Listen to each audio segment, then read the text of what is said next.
కూడా హల్లెలూయా హల్లెలూయా. ఇంకొకసారి సాతానుకి భయం. హల్లెలూయా అంటే ఆమేన్. సాతానుకి మనమంటే అలివిగాని కోపం, కక్ష. ఐక్యంగా ఉంటారు వీళ్ళు.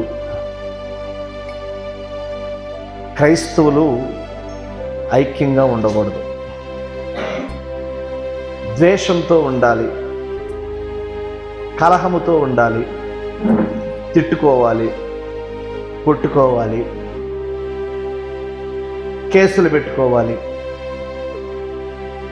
వీళ్ళల్లో ఒకరికి సమాధానం లేకుండా చేయాలి అని సాతాను అనేక మందిని ఈ ప్రపంచంలో క్రైస్తవ సంఘాల్లో ఉన్న క్రైస్తవులందరినీ కూడా ప్రయత్నం చేస్తున్నాడు. కొంతమంది సక్సెస్ అయ్యారు, కొంతమంది సక్సెస్ కాలేదు. కొన్ని సంఘాలలో తిట్టుకుంటూ కొట్టుకుంటూ జరిగింది, చూసారా? తెలుసు. అంటే సాతాను పని చెడగొట్టడం, దేవుడి పని కట్టడం. సాతాను పని కట్టిన దాన్ని పడగొట్టాలని, దేవుడి పని పడగొట్టబడిన దాన్ని కట్టాలని ఆశపడుతున్నాడు. ఈ సమాజంలో చాలామంది చేసే పెద్ద తప్పు ఏంటంటే, ఇది ఎందువల్ల జరుగుతుంది అని గ్రహించకపోవటమే పెద్ద తప్పు. ఏదైనా కానీ ఒక ఆపోజిట్, ఒక వ్యతిరేకత ఏర్పడిందంటే దీని వెనక ఏం ఉంది, ఎవరున్నారు అని ఆలోచించే వాళ్ళు అరుదైపోయారు, తక్కువైపోయారు. అందువల్ల సాతాను అందరినీ ఈడ్చి లాక్కొని వాడి బుట్టలో వేసుకొని గంతులు వేస్తున్నాడు. చివరికి అందరినీ ఎక్కడికి? నరకం. Very good. నరకంలోనికి తీసుకెళ్ళి వాడితో పాటు దేవుని సృష్టిని పాడు చెయ్యాలి అని అనుకుంటున్నాడు. కానీ దేవుడి ఆలోచన అది కాదు, దేవుడి ఉద్దేశం అది కాదు, దేవుడి తలంపులవి కావు. దేవుడు అందుకోసం ఈ లోకంలోనికి రాలేదు. ఆయన నశించిపోతున్నటువంటి వారిని, ఆ నశించిపోవటానికి గల కారకుడైన ఆ సాతాను చేతిలో నుంచి విడిపించాలి అన్న ఆలోచనతో యేసు ప్రభు ఈ లోకానికి వచ్చాడు. యేసు ప్రభు మానవులను రక్షించి మంచి మార్గంలో పెట్టి ఆయన తన రెండవ రాకడలో ఆయన వచ్చినప్పుడు అందరూ కూడా సిద్ధంగా ఉంటే ప్రతి ఒక్కరిని కూడా ఎత్తుకొని పోవాలి, ఆయన దగ్గర పెట్టుకోవాలి, ఆయనతో యుగయుగాలు ఉండాలని కోరుకుంటున్నటువంటి ఆశ ప్రభువుకు. ఎందుకంటే ఆయన పోలిక చొప్పున తయారు చేసుకున్న బిడ్డలు, ఆయన స్వహస్తములతో తయారు చేయబడిన బిడ్డలు, ఆయన నోటి ఊపిరి ఆయన వదలగా మన నాసికారంధ్రములలో గుండా మన హోల్ బాడీ చలనమయ్యేలాగా, చలించేలాగా ఊపిరి వదిలి ప్రాణం పోసినటువంటి ఆత్మను ఇచ్చినటువంటి దేవుడు ఆయన సొత్తుని ఆయన కాపాడుకోవాలని సకల ప్రయత్నాలు చేస్తున్నాడు. ఆ ప్రయత్నాల్లో మనం కొంతమందిని రక్షించబడ్డాం. ఇప్పుడు ఇంకా రక్షించబడవలసిన వారు చాలా మంది ఉన్నారు. మొదట యేసు ప్రభువు 12 మంది శిష్యులను ఏర్పాటు చేసుకున్నాడు. ఆయన వచ్చాడు, 12 మంది శిష్యుల్ని ఏర్పాటు చేసుకున్నాడు. ఆ 12 మంది ద్వారా 120 మంది మేడగదిలో ఒక చోట కూడుకొని ఆరాధించటం మొదలుపెట్టారు. ప్రార్థించటం మొదలుపెట్టారు. దేవుని పరిశుద్ధాత్మ కొరకు కనిపెట్టారు. ఆ తర్వాత వాళ్ళందరూ కూడా దేవుని ఆత్మతో నింపబడి వారు సువార్త ప్రకటించగా 3,000 మంది బాప్తిసం పొంది ప్రభు బిడ్డలుగా మార్చబడ్డారు. ఆ 3,000 మంది ఇంకా పెరిగి 4,000 మంది అయ్యారు, 5,000 మంది అయ్యారు. ఇలా విస్తరించిపోతూ ఉన్నారు. విస్తరించే కొలది వారికి శ్రమలు ప్రారంభమయ్యాయి, కష్టాలు ప్రారంభమయ్యాయి, ఇబ్బందులు ప్రారంభమయ్యాయి. భయంకరమైనటువంటి శోధనలతో నలిగిపోతూ ఉంటే లెక్క చెయ్యక వారు పారిపోతూ దేవుడిని విడిచిపెట్టక వారు వెళ్ళిన చోటల్లా సువార్త ప్రకటిస్తూ వెళ్ళారు. అనేకమైన సంఘాలు కట్టుకుంటూ వెళ్ళారు. ఆ సంఘములలో అనేక మంది యవ్వన బిడ్డలను యవ్వన బిడ్డలను పట్టుకున్నారు. యవ్వన బిడ్డల జీవితాలను మార్చుకోవాలని కోరుకున్నాడు దేవుడు. రోజు యవనస్తులు దేవుని వాక్యము చేత పట్టుబడాలి, దేవుని వాక్యము చేత సరిచేయబడాలి. దేవుని యొక్క వాక్యము వారిని ఐశ్వర్యవంతుల్ని చేస్తుందని లేఖనం చెప్తుంది. దేవుని వాక్యము మన నడతలను సరిచేస్తుంది. వంకర టింకర మార్గాలు ఉంటాయి చూసారు, వంకర టింకరగా ఉంటే ఆ మార్గాలను సరళం చేసి చక్కగా గమ్యస్థానానికి నడిపిస్తుంది. ఈరోజు తమ యవ్వన జీవితాలను నాశనం చేసుకొని చైన్ బ్యాచ్లుగా మారిపోయారు. కొంతమందిని యవ్వనస్తుల్ని పోలీస్ స్టేషన్కి వెళ్ళి చూడొచ్చు. ఎక్కడ ఒక బోర్డు కనపడుతుంటది. చెప్పండి, ఏమైనా తెలుసా మీకు? చైన్ స్నాచర్స్, దొంగలు. తర్వాత కొంతమంది అయితే గోండాలు, రౌడీలు. ఎక్కడ గొడవ జరిగినా వీళ్ళు ఉంటారనే ఒక ఆలోచన. వీళ్ళని ఏమంటారు? ఇలాంటి వాళ్ళని ఏమంటారు? షీటర్స్, రౌడీ షీటర్స్ అని ముద్ర వేయబడిన వారు అంటారు. ఎందుకని? కారణం ఏంటి? దేవుని వాక్యము లేదు, దేవుని మాటలు లేవు. చెడిపోతున్నారండి, త్రోవబోతులు అవుతున్నారు, మోసగాళ్ళు అవుతున్నారు, వ్యభిచారులు అవుతున్నారు, దొంగతనాలు చేస్తున్నారు. అవసరమైతే మర్డర్లు చేయటానికైనా వెనకంజి వేయట్లేదు యవ్వన జీవితాన్ని కలిగినటువంటి 15-16 సంవత్సరాలు అంటే 10వ తరగతి పిల్లలండి. 10వ తరగతి పిల్లలు గంజాయి అలవాట్లు నేర్చుకున్నారంటే మీరు చెప్పండి, సిగరెట్ అలవాట్లు నేర్చుకున్నారంటే మీరు చెప్పండి, త్రాగుడు అలవాట్లు నేర్చుకున్నారంటే మీరు చెప్పండి. ఇంకా ఎలా ఉంటుందో. కొంతమందిని చూసినప్పుడు హృదయం వేదన. ఈ రోజున తల్లిదండ్రులు ఏం చేస్తున్నారు? ఇంకోటి చెప్పనా, పిల్లలు ఆ విధంగా పాడిపోవటానికి గల కారణం తల్లిదండ్రులే. ఏ వ్యక్తిని అడగండి, ఏ పోలీసు వ్యక్తిని అడగండి, ఏ లాయర్ని అడగండి, ఏ కోర్టు జడ్జిని అడగండి, ఏ రెవెన్యూ డిపార్ట్మెంట్కి వెళ్ళి అడగండి, ఏ చోటకి వెళ్ళి అడగండి. ఈ రోజున తల్లిదండ్రుల యొక్క బాట చెడిపోయి ఉన్నప్పుడు బిడ్డల బాట కూడా చెడిపోతుంది. అందుకని బైబిల్ గ్రంథం చెప్తుంది, 2వ తిమోతికి రాసినటువంటి పత్రిక 2వ అధ్యాయము 22వ వచనాన్ని ఒకసారి గమనించండి. నీవు యవనేచ్ఛల నుండి పారిపో, పవిత్రమైన హృదయము కలిగిన వాడవై ప్రభువునకు ఏం చేయాలంట? ఏం చేయాలా? ఏం చేయాలా? ప్రభువునకు ప్రార్థన చేయాలి. నువ్వు ప్రార్థన చేస్తే పాపం చేస్తావా? యవనేచ్ఛల నుండి పారిపో. యవనేచ్ఛలంటే ఏంటి? యవనేచ్ఛలంటే తాగటం, తిరగటం, వ్యభిచరించటం,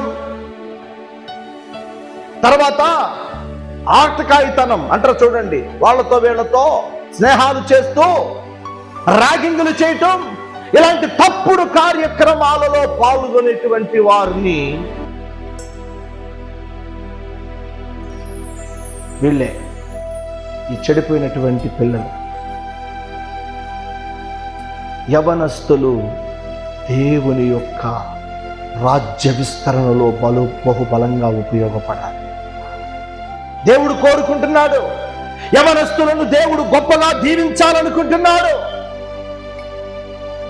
దేవుడు ఎందుకు రక్షించుకున్నాడంటే, ఎందుకు ఈ లోకానికి వచ్చాడంటే నేను అడుగుతున్నా, యేసుప్రభు ముసలివాడిగా వచ్చాడా, యవనస్తుడిగా సువార్త చేయటానికి వచ్చాడా? పిల్లవాడిగా సువార్త చెప్పడానికి రావచ్చు కదా, లేకుంటే ముసలివాడిగా సువార్త చెప్పడానికి రావచ్చు కదా. ఆలోచించమంటున్నా నేను. తన యవ్వన ప్రాయములోనే తన రక్తాన్ని చిందించాలి. తన యవ్వన రక్తం మన కొరకు చిందించి తన రక్తము చేత మనల్ని కడిగి పవిత్రులుగా చెయ్యాలని, అది చాలిన రక్తం. పిల్లోడు ఎంత దూరం నడుస్తాడు, ముసలోడు ఎంత దూరం నడుస్తాడు? ఎంత దూరం నడిచాడు యేసు ప్రభు యవ్వన ప్రాయములో? తన 30వ సంవత్సరం ప్రారంభమైంది మొదలుకొని 33.5 సంవత్సరము ముగిచేంత వరకు, 3.5 సంవత్సరములు ఆయన సువార్త ప్రకటించాడు. ఎక్కడెక్కడికో వెళ్ళాడు, కొండలు ఎక్కాడు, ఎన్నో లోయలు దిగాడు, ఎంతో సుదీర్ఘ ప్రాంత ప్రయాణాలు చేశాడు, అనేక మందిని రక్షించుకున్నాడు. ఎక్కడో ఉన్నటువంటి సమరయ పట్టణములో ఒక స్త్రీ కొరకు మిట్ట మధ్యాహ్నము 12 సమయములో ఎదురు చూస్తా ఉన్నాడు. ఒక స్త్రీ వచ్చొద్ది, ఆమె ద్వారా ఆ ఊరిని రక్షించుకోవాలి. యవన స్త్రీ, పాపపు స్త్రీ, తనకి 5 మంది పెనిమిటులు ఉన్నారట. ఇప్పుడున్నటువంటి వాడు చూడండి, మీరు ఆలోచించండి, తన యవ్వన జీవితము కాపాడాలని, ఆమె ద్వారా అనేక మందిని రక్షించాలని, ఆ ఊరిని కాపాడుకోవాలని ఆలోచనతో ఆయన పడుతున్న ప్రయాస. అందుకనే ఓ యవ్వనుడా, నీ యవ్వనేచ్ఛల నుండి ఎంత దూరం పారిపోవాలి? తూర్పుకు పడమర ఎంత దూరం ఉంటుందో అంత దూరం పోతానే ఉండో. అంటే నాన్ స్టాప్. నువ్వు ఎక్కడ ఆగొద్దు పాపం విషయంలో. నువ్వు పాపం విషయంలో ఆగావా, పడిపోతావు. నీ యవ్వన జీవితాన్ని దేవుడికి సమర్పించుకో, నిన్ను ఉన్నతమైన స్థితిలోనికి నడిపిస్తాడు. ఈ రోజున యవనస్తులు చెడిపోవటానికి గల కారణం దేవుని వాక్యము లేక. 119వ కీర్తన 9వ వచనం, 119వ కీర్తన 9వ వచనం చదవాలి. తీయాలి, అందరూ తీయాలా, ప్రతి ఒక్కళ్ళు తీయాలి, వాక్యాన్ని చదవాలి. మీ జీవితాలు బాగుపడాలి. ఓ దేవుని బిడ్డలారా, యవనస్తులు దేని చేత తన నడతను శుద్ధి చేసుకుందరు అంటే, నీ వాక్యమును బట్టి దానిని జాగ్రత్తగా చూచుకొనుట చేతనే కదా. దేవుని యొక్క వాక్యాన్ని జాగ్రత్తగా చూసుకోవాలి. ఈ రోజున దేవుని యొక్క వాక్యాన్ని పక్కన పెడుతూ ఉన్నా, దాన్ని గమనించట్లేదు, దాన్ని గ్రహించట్లేదు, దాన్ని నెమరవేయట్లేదు, దాన్ని ధ్యానించటం లేదు, దాన్ని పక్కన వదిలేస్తూ ఉన్నారు. వస్తున్నాం, వాక్యం ఏదో వింటున్నాం, మనకు తోచిన కానుక ఏదో వేస్తున్నాం, వెళ్ళిపోతున్నాం. ఇదే విధంగా జరుగుతున్నాయి అనేక సంఘాలలో. దుఃఖం వేస్తుంది. ప్రభు రాకడలో ఎంతమంది విడవబడతారా అని.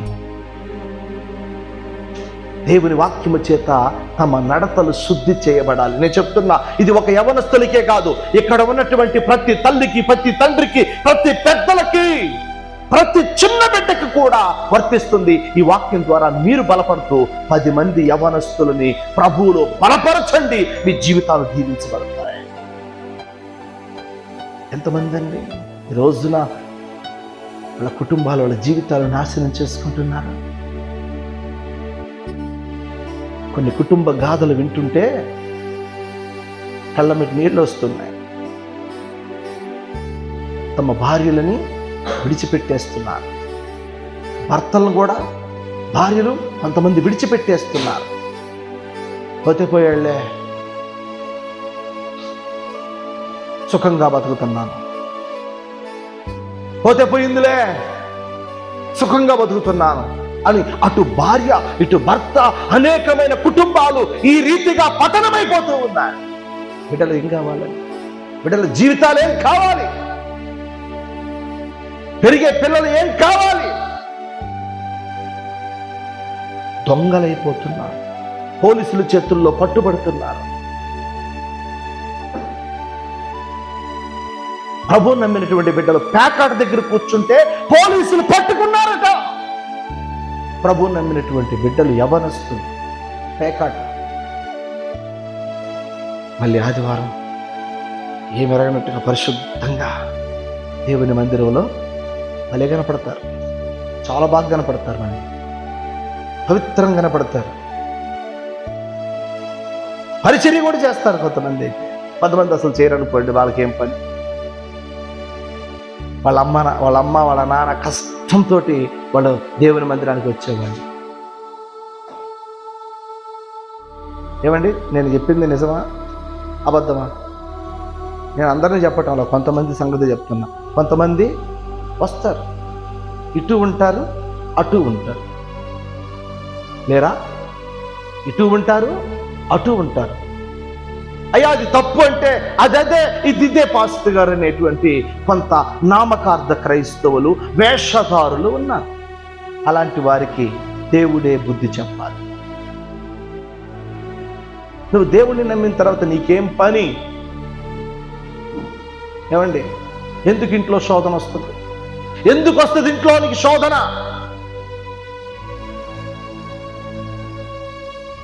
కారణం ఏంటి? ఏ విధంగా ఇంట్లో నీకు శోధన వచ్చింది? నువ్వు ఏ విధంగా నలిగిపోతున్న కారణం ఏంటి? నువ్వు దేవుని యొక్క వాక్యం చదువు. మళ్ళీ వచ్చినాన్ని యవనస్తులు దేని చేత తమ నడతను శుద్ధి చేసుకుందరంటే దేవుని యొక్క వాక్యము శ్రద్ధగా దానిని జాగ్రత్తగా చూసుకో. ఎవరు చూసుకుంటున్నారు? ఉదయం లేచిన తర్వాత బైబిల్ గ్రంథం పట్టుకుంటున్నారా యవనస్తులు? ఏం పట్టుకుంటున్నారు చెప్పండి?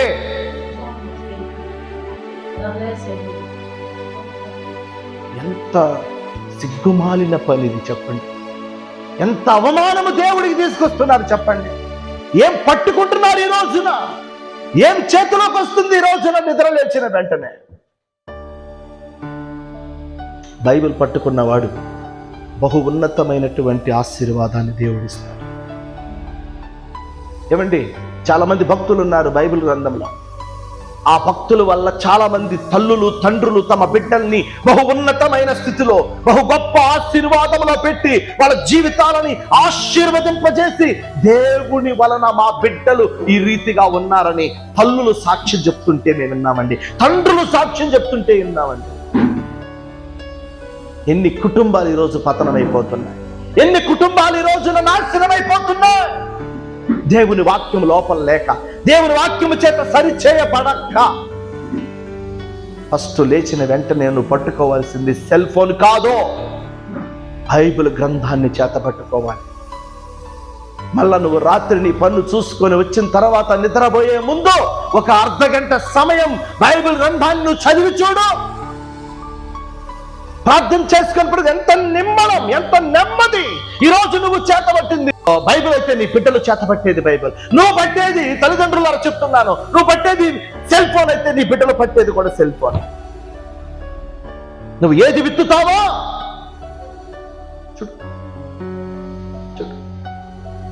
తల్లిదండ్రులు అంటారు, మాదెట్టో అయిపోయిందయ్యా,